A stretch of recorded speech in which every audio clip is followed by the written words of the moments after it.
Oh, di Margawangi Oh, berarti. David nama. David Noah. Oh, di Margawangi, RW Pak. 13 itu tuh. RW 13. Tapi itu rumah ibunya. Rumah anaknya, rumah Rumah orang tuanya. orang-orang tua. Jadi hasil persidangan hari ini ada penundaan karena memang sesuai dengan panggilan seperti yang di alamat yang kemarin itu yang kita buat di dalam gugatan, tergugat tidak ada dan sudah tidak berdomisili lagi di situ menurut keterangan Ibu RT-nya. Gugatan itu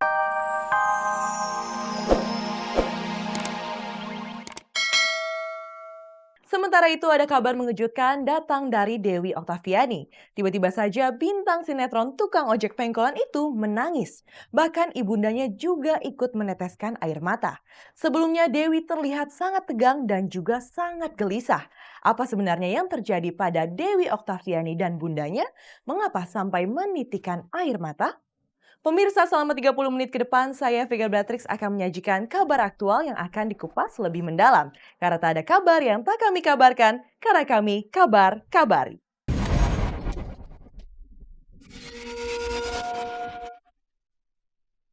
Inilah momen paling berat namun juga hari terbesar dalam kehidupan Dewi Oktaviani, mahasiswi cantik bintang sinetron tukang ojek pengkolan. Inilah momen penentuan apakah gadis bernama asli Sri Dewi Lestari itu akan lulus sidang skripsi dan menyandang gelar sarjana setelah selama 4 tahun bergelut dengan buku. Berhasilkah Dewi lulus atau malah gagal? Nah, yang menarik ternyata di balik sidang skripsi Dewi ini ada beberapa fakta unik yang tak pernah terlihat di depan media. Fakta unik pertama ini adalah saat menunggu sidang. Ketegangan menyergap Dewi sampai nyaris jatuh pingsan.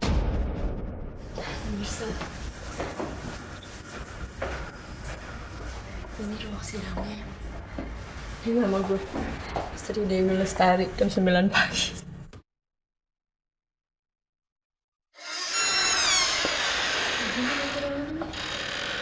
Gue duduk di sini sendirian.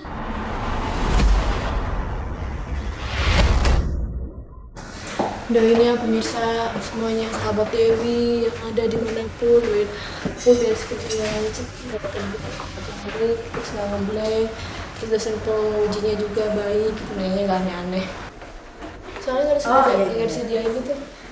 Tinggal pakai USB.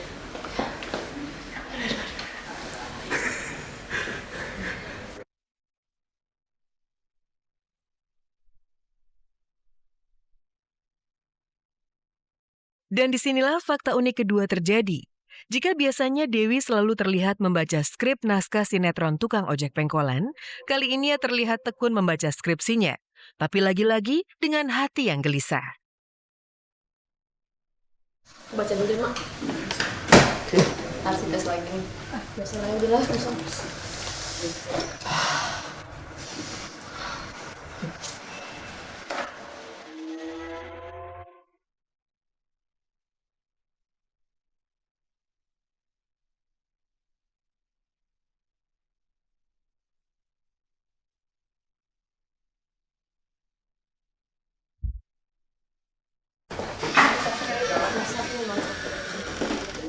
Bismillah.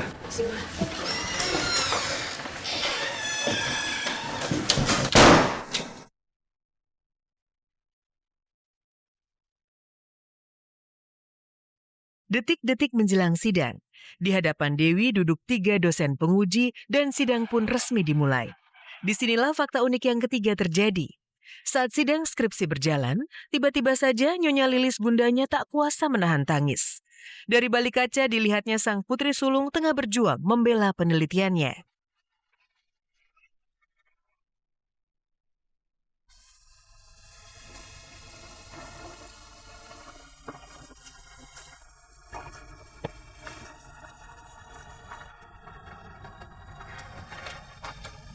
Susah nyeritainnya, susah pokoknya susah ngomonginnya lah. Ya pokoknya mah susah lah. Jadi Neng nervous, mama juga bisa lebih nervous. Nah, ini aku mau keluar sidang. Doain ya, semoga hasil dari sidang aku terus banget.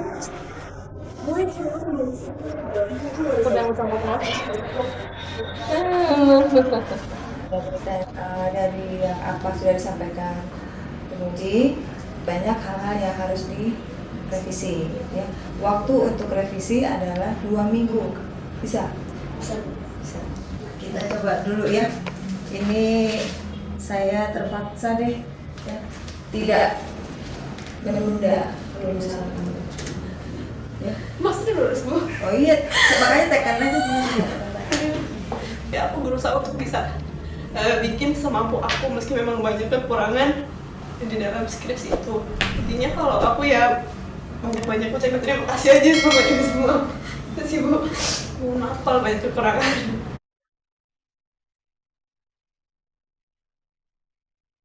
Ternyata tidak cuma air mata Nyonya Lilis yang tumpah, Dewi pun juga menangis bahagia.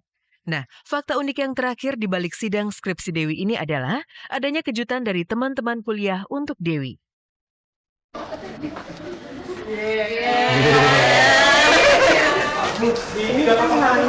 Resmi jadi Asikom.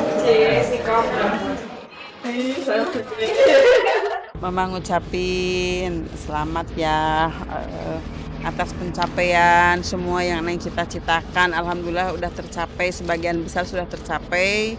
Walaupun ada yang belum tercapai, jangan kecil hati, jangan bersedih. Dunia ini masih luas, ya. Kamu pasti kuat dong, seperti mamanya kuat.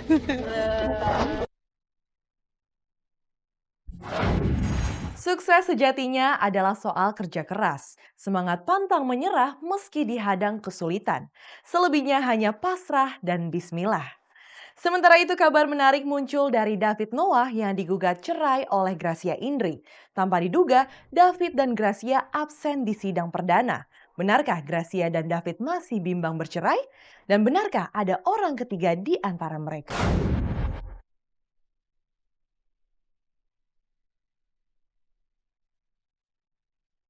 Proses perceraian Gracia Indri dengan personil band Noah David Kurnia Albert masih serba tidak jelas. Sidang perdana Rabu lalu bahkan tidak diacuhkan oleh keduanya yang pilih absen tanpa alasan jelas.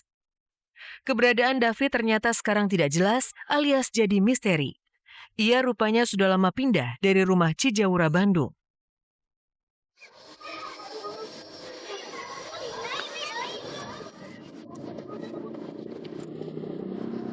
Permisi Pak, menumpang tanya Pak, kalau rumahnya David Noah tahu nggak ya Pak?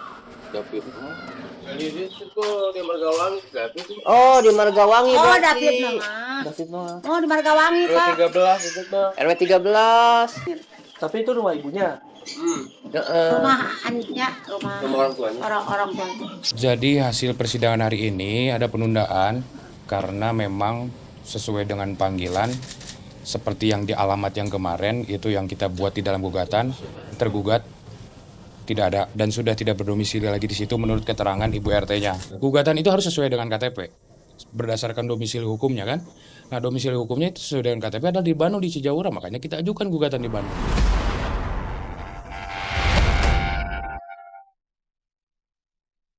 Saat kami telusuri di rumah kakaknya di kawasan Dago Atas, Bandung, David juga tidak ada di sana. Udah lama, kita udah lama pindah ke sini. Oh, tapi itu benar pernah tinggal di situ? Pernah, tapi udah lama banget. Oh, soalnya si Pengadilannya Grace ngirim alamat yang itu Mbak. Oh, dulu masih KTP sana, tapi udah sebelum pindah sini, sekarang udah di sini udah dari sebelum nikah. Dan setelah David pulang dari Singapura udah di sini.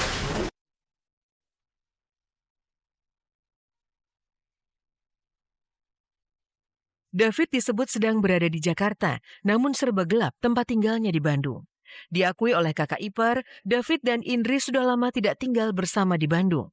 Anehnya, musisi berusia 36 tahun itu tidak kaget saat tahu dirinya digugat cerai. Kalau pindah itu benar 2013 Mbak, yang dari Buah Batu ke sini? Enggak, dari 2010 udah pindah. Oh, 2010. 2011 udah di sini. Bahkan ketika saya mendapat surat kuasa dari pihak Gracia Indri, sehari sesudahnya saya langsung menghubungi David. Dia pada saat itu menjawab telepon saya, oh ya sudah nggak apa-apa. Ya artinya pada saat itu dia menerima dan artinya tidak kaget dengan adanya gugatan tersebut. Kayak gini tuh gak seru, kayak oh my god seru banget pacaran sama Kelvin. Semarak layar perak nasional semakin membanggakan dengan munculnya sebuah film baru yang berjudul Mars Met Venus. Salah. Tapi aku kenapa? Cameo Project ini merupakan film pertama nasional yang menyuguhkan dua sisi cerita sekaligus, yakni sisi cewek dan sisi cowok. Sisi cewek akan lebih dulu diputar, baru disusul oleh sisi cowok.